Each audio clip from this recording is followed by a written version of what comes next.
கில்லான் நகரம் மலேசியாவில் உள்ளது. அப்பொழுது அவனுக்கு வயது 10. அதுதான் பாஸ்கர் பிறந்த ஊர். அவன் தந்தை வேலை பார்த்த எஸ்டேட்டை சுற்றி பார்த்து ஜீப்பில் அவன் தந்தையுடன் போகும்போது இவனை தாம்சன் அங்கிள் வீட்டிற்கு கண்டிப்பாக அழைத்து செல்வது வழக்கம். தாம்சன் நல்ல சிவத்தோடு வேலை பார்த்து வந்தார். அவருடைய பூர்வீகம் இந்தியாதான். மலேசியாவில் வியாபார நோக்குடன் குடியேற்றியவர். வியாபாரத்தில் ஏற்பட்ட நஷ்டத்தை ஈடு செய்ய முடியாமல் அவர் நடத்தி வந்த ரப்பர் ஏஜென்சியை விட்டுவிட்டு டைமண்ட் டீ எஸ்டேட்டின் மேனேஜராக பணியாற்றி வந்தார். இவர்கள் இருவரும் உயிருக்கு உயிரான நண்பர்களாக பழகி வந்தனர். ஜீப்பில் பாஸ்கரை அழைத்து கொண்டு எஸ்டேட்டை சுற்றி பார்த்து கொண்டே வந்தார் நல்ல சிவம். தேயிலையை பறித்து கொண்டிருந்தவர்கள் தங்கள் வேலைகளை முடித்துவிட்டு உணவருந்தி கொண்டிருந்தனர். நல்ல சிவம் வண்டியை நிறுத்தினார். பாஸ்கர் வண்டியை விட்டு இறங்கி அவர்களிடம் ஓடினான். என்ன பாஸ்கர், சாப்பிடுறியா?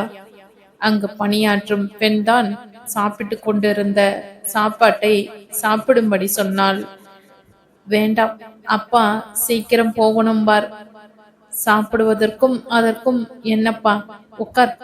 அந்த பெண் பாஸ்கருக்கு சாப்பாட்டை அவன் வாயில் ஊட்டிவிட்டாள். பாஸ்கரின் மழலை பேச்சினை கேட்கவே தொழிலாளர்கள் அவனை தூக்கி கொஞ்சிக் கொண்டு இருப்பார்கள். பாஸ்கர் அவர்களை தொந்தரவு செய்யாதே, வா நாம் போகலாம். நல்ல சிவம் குரல் கொடுத்தார். இதோ வந்துட்டேன்பா. பாஸ்கர் ஓடி வந்தான். அப்பா, தாம்சன் அங்கிள் வீட்டிற்கு போகலாம்ப்பா. சரி போகலாம், வாடா. அந்த எஸ்டேட்டில் இருந்து 1/2 கிலோமீட்டர் தூரத்தில் தாம்சன் வீடு இருந்தது. ஜீப்பை நிறுத்திவிட்டு பாஸ்கரும் நல்ல சிவமும் வீட்டை நோக்கி நடந்தனர். காலிங் பெல்லை அழுத்தினார் நல்ல சிவம். தாம்சன் கதவை திறந்தார். Hello mister Nallasivam, you are welcome. Thomson அவர்களை வரவேற்றார். Hi Bhaskar, come on boy. அவர் பாஸ்கர் கையை பிடித்து உள்ளே அழைத்து சென்றார். தாம்சனுக்கு தமிழ் சரளமாக பேச வராது. கொஞ்சம் கொஞ்சம் பேசுவார். இப்பொழுது தமிழில் பேசுவதென்றால் அவருக்கு மிகவும் விருப்பம். What mister Nallasivam, any news? Mister Thomson, என்னிடம் ஒரு நல்ல ஐடியா இருக்கு. நீங்க சரின்னு சொன்னா செய்யலாம். என்ன சொல்லுங்க. என் நண்பர் ஒருவர் பிசினஸ் ஆரம்பிக்க போகிறார். அவருடன் நீங்கள் பார்ட்னரா பிசினஸ் ஆரம்பிங்க. என்ன பண்ணிக்கிட்டு இருக்கார் உங்க நண்பர்? ரப்பர் ப்ரொடக்ஷன் கம்பெனி வைத்திருக்கார். அவருக்கு ஆர்டர்ஸ் அதிகமாக இருக்கிறதால முதலீடு செய்ய பணம் தேவை. நீங்கள் உங்கள் கம்பெனி விற்ற பணத்தை இன்வெஸ்ட் பண்ணுங்க, உங்களுக்கும் நன்மையா இருக்கும். என் நண்பர் குருமூர்த்தி நல்ல மனிதர், நேர்மையானவர். தாம்சன் யோசிக்க ஆரம்பித்தார். பிறகு சொன்னார், நீங்க சொன்னால் நான் செய்யறேன். எதற்கும் பமிலாவையும் கேட்டுடுறேன். ஓஎஸ், உங்க மனைவியை கேட்காமல் செய்ய வேண்டாம். பாஸ்கர், நீ என்ன சாப்பிடுகிறாய்? எனக்கு காப்பி வேண்டும் அங்கிள். ஆண்டி எங்கே? வீட்டில் இல்லையா? ஆமாம் கண்ணா, மார்க்கெட் போயிருக்காங்க, இப்போ வந்துடுவா. பமிலா வந்ததும் பாஸ்கரை தூக்கி கொண்டாள். என்ன பமிலா, அவனை தூக்கி வைத்துக் கொள்கிறாய்? அவன் என்ன சின்ன பையனா? அவன் எனக்கு சின்ன பையன்தான். அவள் அவன் கன்னத்தில் முத்தமிட்டாள். பாஸ்கர் அதை தன் கையால் துடைத்து கொண்டான். பமிலாவும் தாம்சனும் அவன் செய்கையை பார்த்து சிரித்தனர். பமிலா, நீ முதல்ல காப்பி கொண்டு வா. பாஸ்கரும் காப்பி வேண்டுமாம். தாம்சன் தன் மனைவியிடம் சொன்னார். சரி மிஸ்டர் தாம்சன், எப்பொழுது என் நண்பரை பார்க்கலாம் என்று பமிலாவை கேட்டு சொல்லுங்க. நாங்க காப்பி சாப்பிட்டுட்டு புறப்படுறோம். அடுத்த ஞாயிற்றுக்கிழமை உங்க வீட்டிற்கு வரோம். அப்பொழுது முடிவெடுப்போம். வெரி குட் மிஸ்டர் தாம்சன், கண்டிப்பா வாங்க. பமிலா காப்பி கொண்டு வந்து தந்தாள். என்னன்னா, உங்களை ரொம்ப நாளா காணலையே. கொஞ்சம் வேலையா இருந்துட்டேன். ஜவுளி கடை திறந்து பாஸ்கரின் அம்மாவிடம் ஒப்படைச்சிட்டேன். அவள் அதை நிர்வகிப்பாள் என்று நம்புகிறேன். அப்படியா? அண்ணி பிஸி ஆயிடுவாங்க. அவள் சிரித்தாள். அப்போ நாங்க புறப்படுறோம். பாஸ்கரும் நல்லசிவமும் புறப்பட்டு வந்தனர். தாம்சனும் குருமூர்த்தியும் பார்ட்னராக சேர்ந்து கம்பெனியை நடத்தி வந்தனர். சில வருடங்களில் கம்பெனியில் நல்ல லாபம் கிடைத்தது. கம்பெனியின் வளர்ச்சியால் லண்டனிலும் ஒரு பிரான்ச் ஆரம்பித்தனர். தாம்சனும் குருமூர்த்தியும் நல்ல நண்பர்களாக ஒன்று சேர்ந்து உழைத்ததின் பலனை அவர்கள் இருவரும் அடைந்திருந்தனர். பாஸ்கர் தன் பள்ளி இறுதி படிப்பை முடித்திருந்தான். திடீரென்று ஒரு நாள் பாஸ்கரின் தந்தையுடன் பணியாற்றும் ஒருவர் அவசரமாக வந்து செய்தி சொன்னார். பாஸ்கர், உன் தந்தை கம்பெனியில் மயக்கம் போட்டு விழுந்து விட்டார். ஆஸ்பத்திரியில் சேர்த்துள்ளார்கள். பாஸ்கர் அதிர்ந்து போனான். அம்மா என்று வீட்டினுள் ஓடினான். பாஸ்கரும் அவன் தாயும் ஆஸ்பத்திரிக்கு விரைந்தனர். டாக்டர்கள் யாரையும் உள்ளே அனுமதிக்கவில்லை. அவருக்கு ஹார்ட் அட்டாக் வந்ததாக சொன்னார்கள். 1 மணி நேரத்திற்கு பின்பே வார்டுக்கு கொண்டு வந்தனர். பாஸ்கரும் பொன்னி அம்மாளும் இரவு முழுக்க கண் விழித்து பொன்னி அம்மாள் கண்ணீர் விட்ட வண்ணம் அவளுடைய கணவரின் பக்கத்திலேயே அமர்ந்திருந்தாள். பாஸ்கர் என்ன செய்வதென்றே புரியாமல் அழுது கொண்டிருந்தான். தாம்சன் செய்தி கிடைத்ததும் ஓடி வந்தார். பாஸ்கர், அப்பாவுக்கு என்ன ஆச்சுப்பா? ஒன்றும் தெரியல அங்கிள், ஹார்ட் அட்டாக்னு சொல்றாங்க. அவன் அழுது கொண்டே சொன்னான். பம்மிலா பாஸ்கரின் தாயை தைரியமாக இருக்கும்படி சொல்லிக் கொண்டிருந்தாள். தாம்சன் டாக்டரிடம் சொல்லிக் கொண்டிருந்தார். டாக்டர், எவ்வளவு பணம் செலவானாலும் பரவாயில்ல, என் நண்பன் உயிர் பிழைக்கணும். டாக்டர், நாங்கள் முடிந்தவரை ட்ரை பண்றோம் சார் என்றார். நல்ல சிவம் கண் விழித்தார். எல்லோரும் அவரவர் இஷ்ட தெய்வத்தை வேண்டிக் கொண்டனர். எல்லோரும் மனதிலும் பால் வாத்தார். மிஸ்டர் நல்ல சிவம், உங்களுக்கு ஒன்றும் இல்லை. அவர் கையை பிடித்து கொண்டு கவலைப்படாதீங்க ஆறுதல் சொன்னார் தாம்சன். பாஸ்கரும் பொன்னி அம்மாளும் அவர் நினைவு திரும்பியதும் கண்டு சிறிது மகிழ்ச்சி அடைந்தனர். அந்த 10 மலை முருகனுக்கு தான் நன்றி சொல்லணும் என்று நல்ல சிவத்தின் மனைவி வேண்டிக் கொண்டாள். 1 வாரம் கழித்து வீட்டிற்கு அழைத்து வந்தனர். வீட்டிற்கு வந்த 2ஆம் நாள் நல்ல சிவம் தன் மகன்களையும் மனைவியையும் அழைத்தார். பாஸ்கர், நீ அம்மாவை கவனித்துக்கொள், அவளுக்கு எந்த குறையும் வராமல் பார்த்துக்கொள். அப்பா, நீங்கள் ஏன் இப்படியெல்லாம் பேசுறீங்க? உங்களுக்கு ஒன்றுமில்லை, ரெஸ்ட் எடுத்தால் சரியாகிடும். டாக்டர் கூறினாங்கல்ல. எனக்கு தெரியும்பா. தம்பி எங்க? அப்பா சொல்லுங்கப்பா. சுரேந்தர் அவர் அருகில் வந்தான்.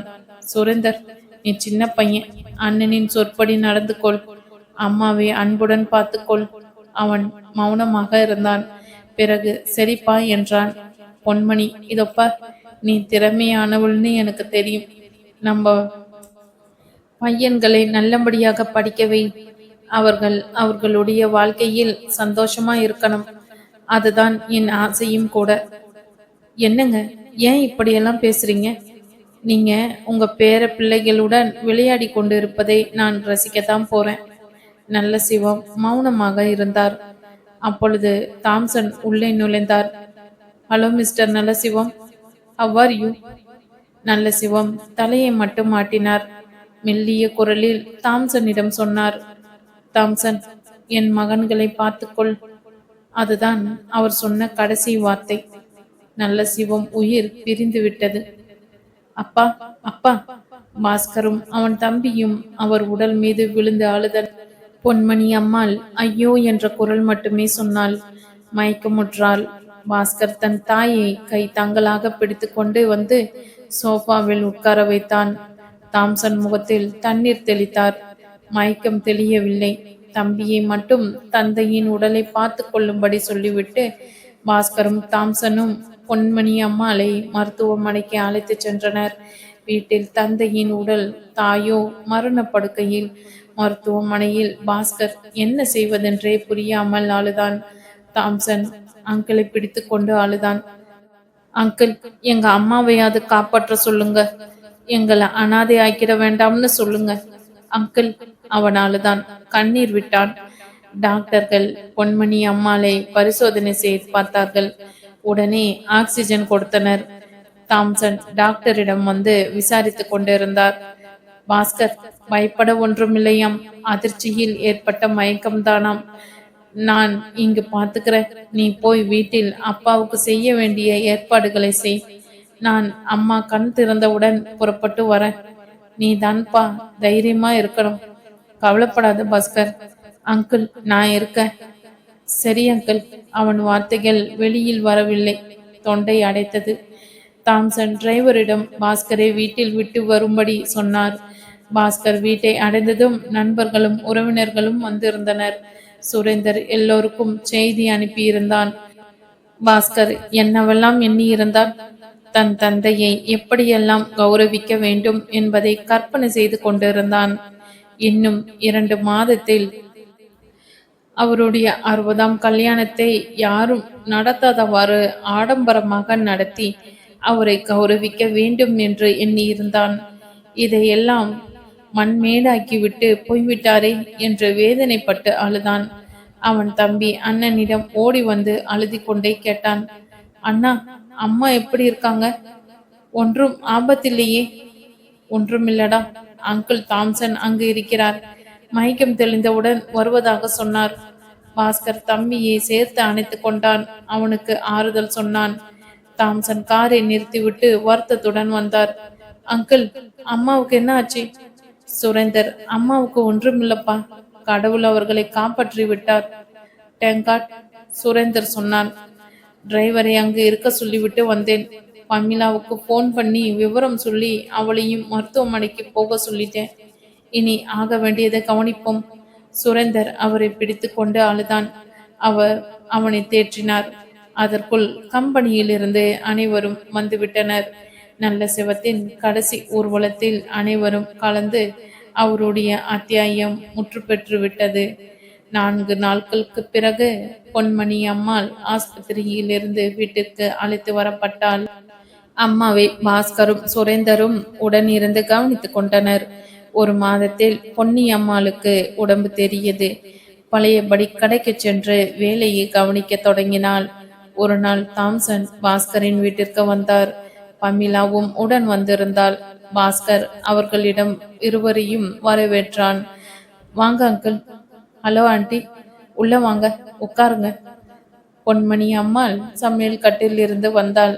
வா பமிலா, வாங்க அண்ணே. ரொம்ப நாட்களா உங்களை காணலியே.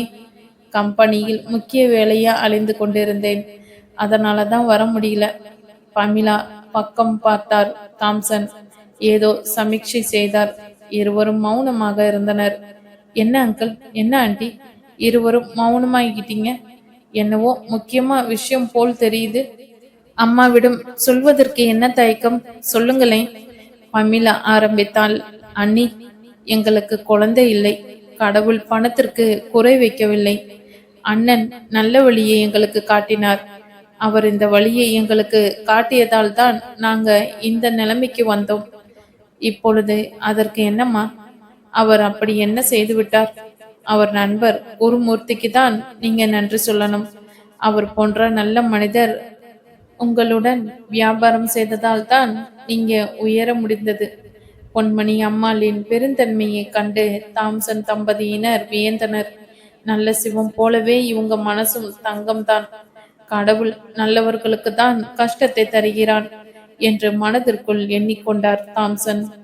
என்ன யோசிக்கிறீங்க? பொன்னியம்மாள் இருவரையும் பார்த்து கேட்டபடியே பம்மிலாவின் பக்கத்தில் வந்து அமர்ந்தாள். அண்ணி, நான் ஒன்று கேட்டால் நீங்க மறுக்காமல் சம்மதம் சொல்ல வேண்டும். என்னிடம் இருப்பதை கேளம்மா. இல்லாததை கேட்டு என்னை இக்கட்டில் கொண்டு விடாதே. அப்படியெல்லாம் கேட்க மாட்டேன். உதிர் போட வேண்டாம். என்ன வேண்டும் சொல் பமிலா. பாஸ்கர் மிகவும் எதிர்பார்ப்போடு காத்திருந்தான். இவர்கள் என்ன நம்மிடமிருந்து எதிர்பார்க்கிறார்கள்? இவர்கள் நினைத்தால் எது வேண்டுமானாலும் வாங்கிவிடலாமே என்று பாஸ்கர் எண்ணமிடலானான். நாங்கள் எங்களுடைய கம்பெனியில் இருந்து பிரிந்து லண்டனிலே செட்டிலாக முடிவு செய்துவிட்டோம். குருமூர்த்தியும் நானும் சுகுமமாக முறையில் பேசி எங்களின் பங்குகளை பிரித்து கொண்டோம் என்று தாம்சன் விவரித்தார். எங்களை எல்லாம் விட்டு பிரிந்து செல்ல போகிறீர்களா? அப்படியா? என்னங்க இப்படி செய்துட்டீங்க? பொன்மணி அம்மாள் வருந்தினாள். எங்களுக்கு கஷ்டம்தான் இருக்கு. இருந்தாலும் பமிலாவின் விருப்பம் லண்டனில் செட்டில் ஆகணும்னு. என்னம்மா பம்மிலா, ஏம்மா இந்த முடிவு எடுத்தாய்? லண்டனில் உள்ள எங்க கம்பெனியில் எம்டியாக நியமித்திருக்கும் என் சொந்தக்காரரின் செய்கையால் எங்களுக்கு கெட்ட பெயர் வரும் என்று பயப்படுகிறோம். 2 முறை குருமூர்த்தியே எங்களிடம் புகார் செய்தார். நாங்களும் சொல்லி பார்த்தோம், சரியாக படல. மேலும் என் சொந்தக்காரரை வேலையிலிருந்து அனுப்பிவிட்டால் என்ன என்று கூட யோசித்தோம். அதனால் அவன் தொழிலாளர் பிரச்சனையை ஏற்படுத்தி விடுவான் என்ற செய்தியும் கிடைத்தது. எனவேதான் இந்த முடிவை எடுத்தோம். குருமூர்த்தி போன்ற நல்ல மனிதருக்கு என் சொந்தக்காரரால் கெட்ட பெயர் வர நாங்க விரும்பல. அப்படியா? எப்படி பங்குகளை பிரித்தீர்கள்? பொன்மணி அம்மாள் தாம்சனிடம் கேட்டாள். எங்களுக்கு ஏற்கனவே லண்டனில் சொத்து இருக்கிறது. அங்கும் தனியாக எஸ்டேட் வாங்கியிருக்கோம். மேலும் எங்களுக்கு வாரிசுன்னு யாரும் இல்லை. ஜாஸ்மின் தான் எங்களுக்கு மகள் போல் இருக்கிறாள். யாரோ பெற்ற பெண்ணாலும் பாசமுடன் எங்களை கவனித்துக் கொள்கிறான். எனவே என் விருப்பத்தை குருமூர்த்தியிடம் விவரமாக சொல்லிட்டேன்.